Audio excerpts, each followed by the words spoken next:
Republican Leader.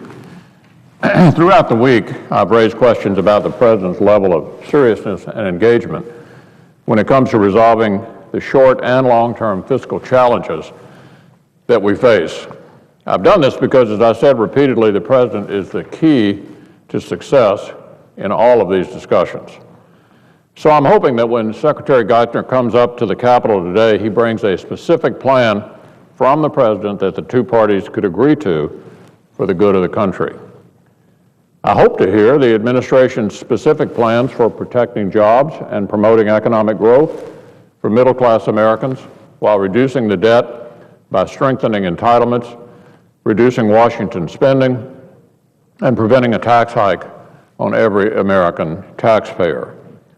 Up until now, the White House has preferred talking points and an appeal to the hard left to a serious discussion about how we fix the economy, reduce the federal debt, and return the country to a path of growth and prosperity for all.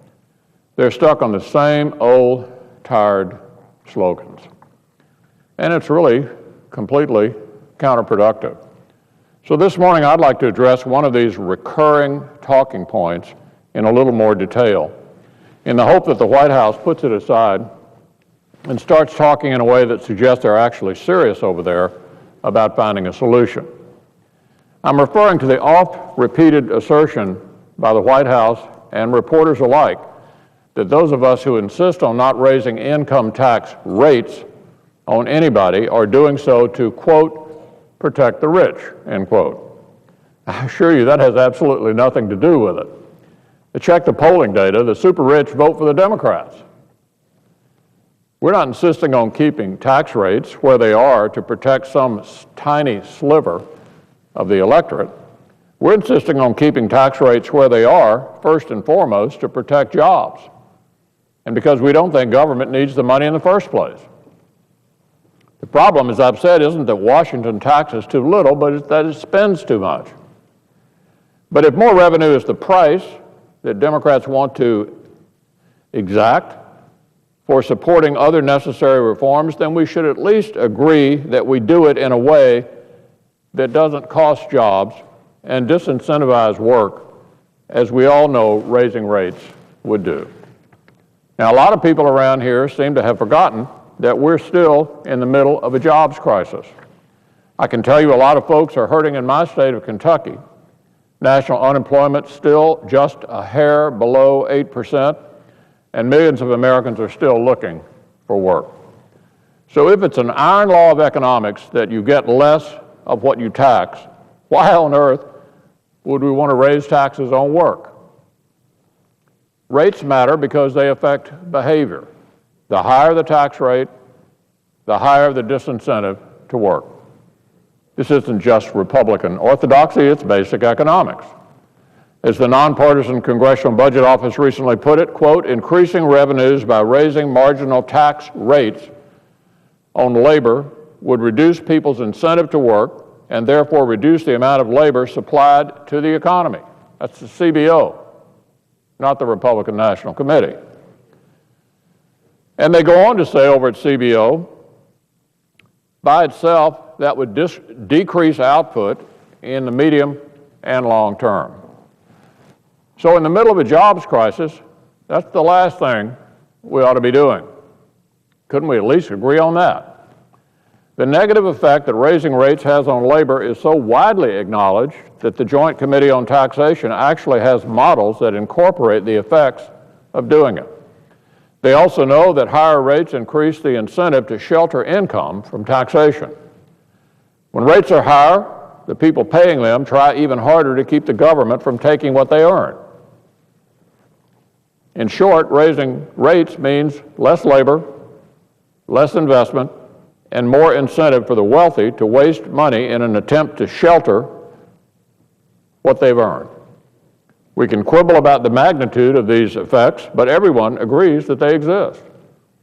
The problem is particularly acute for those thinking about taking a second job in a household, which in many cases unfairly targets married women looking to supplement the family income or someone considering a promotion or starting a new venture. Instead of raising rates, Republicans have proposed capping deductions through tax reform instead.